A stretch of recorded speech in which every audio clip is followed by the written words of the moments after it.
When the damn snakes of the show end up summoning snakes in the labyrinth, you know you're in for a pretty violent time, but I have to admit, the fight scene that we got against these serpents was completely badass. I really like that they played around with them actually being snakes so they could coil themselves up. They were launching themselves as I think a giant snake should, which maybe some people would say, why is that a compliment? But honestly, the number of times you see shows like these that have giant monsters, but they almost attack the exact same way as the previous. I mean, we're in a world like DanMachi where we have bull-like creatures, we have giant serpents, giant birds, and all of them should have a distinct attack pattern. And I really felt like they got that across, and even comparing previous fights in the season, comparing earlier fights in the DanMachi anime, they did a really solid job to make it feel like both of the serpents that they were kind of fighting in this episode, whether it was Bell as well as Ryu, the kind of team up they did there, to then the rest of the gang holding their own, they did a great job with that, and I thought it was greatly animated. I was honestly surprised. I was expecting some wonky 3D here and there, but really, the way it was like launching and lashing out was just really solidly well done. But the meat and potatoes, I think, is definitely the team up between our two characters here with Bell and Ryu, because, you know, one of those fears that I had was that if there's still that misunderstanding or there's any sort of hostility between these two, it's not a matter who would win the fight, it's a matter of who would get hurt the most in said fight. And Bell,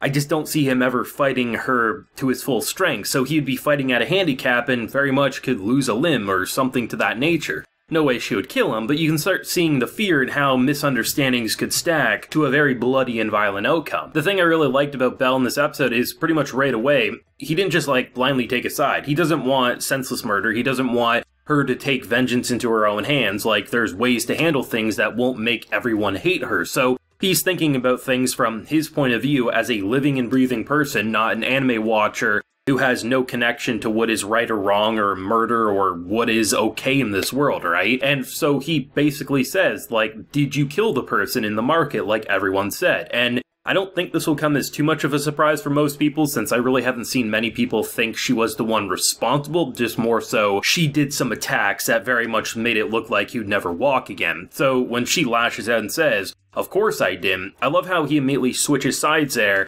and just the mask comes off on this serpent-like bitch. I mean, he just had a face that you wanted to punch to begin with, but just seeing him go and just control this serpent, I love how they immediately establish, or pretty quickly into the fight establish, because when they say like, oh, he's controlling the snake, I actually thought to myself, well, just cut off the necklace, right? Like, that would solve the issue, then he wouldn't have something to control and protect. And I love how they immediately are like, yeah, if we did that, it would probably be way worse, because this would just be a wild beast that would lash out at everything and would have no behavior. It would just literally be a bull in a china shop. And I'm like, okay, yeah, I can understand why you want to be careful. And if you're going to cut near the head area, make sure you do a clean cut. So it's not just the necklace that gets cut, but the whole goddamn shebang. It was just really cool seeing it all kind of take place. And you knew this wasn't the grand vision. This wasn't the prophecy coming true. This was still an appetizer. I think that was pretty clear, given that the world surrounding them looked a little too peaceful. A big thing with this prophecy is it looks like Satan's laboratory. It looks like, you know, it's a river of blood.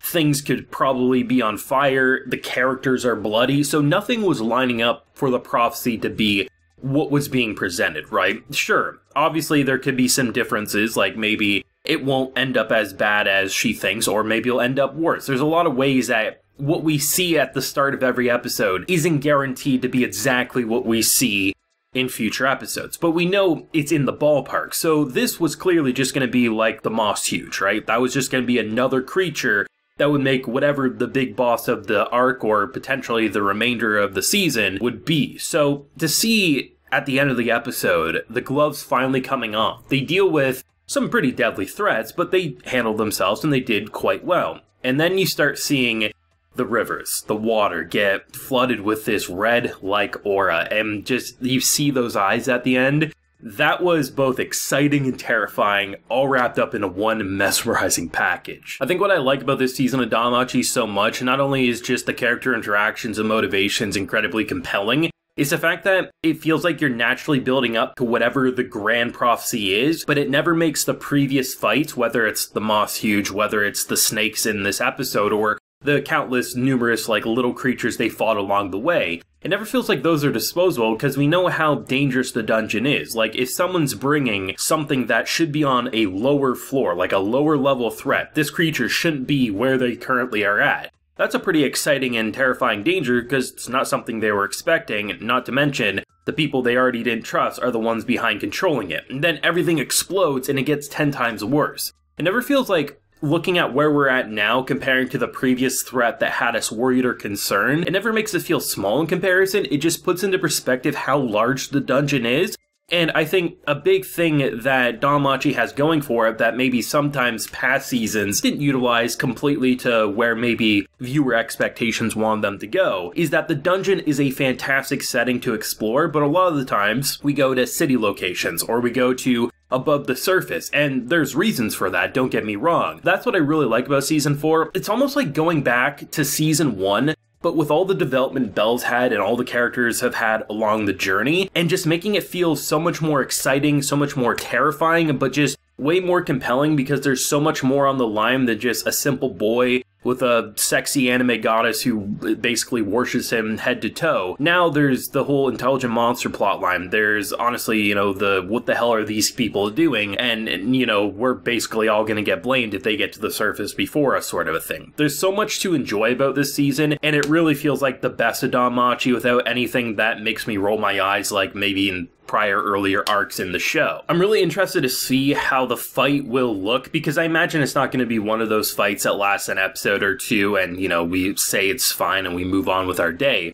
It almost feels like with how they've been building up this prophecy, like they're going to end up to 11 in like a sort of cliffhanger to tie into the next core of this season, right? Because I believe it is confirmed to have 22 episodes, but I think it's also confirmed to be a split core if I'm not mistaken, but there's so many misinformations being thrown around you can never quite know until you get an episode or not. But either way, we know more DanMachi's coming, and it will obviously be sooner rather than later. So I'm excited to see what they're gonna pull because this threat it kind of feels unlike anything we've dealt with up until this point. And there's been some threats. I mean, the whole end of the prior season was just completely top tier. Monsters rampaging on the surface. There was just so much to enjoy about that. But it almost feels like with the way this prophecy is continuing to be thrown in our face, it's not like it's gonna be a simple 1-2 KO, character might die, character might lose a limb, and you know, they hold hands and everything's fine again. It really does make it feel like, with how much they're beating us over the head with this prophecy, with how fearful the characters visibly are, whether they have visions in their head or not, it feels like this is about to be a threat that's going to make prior threats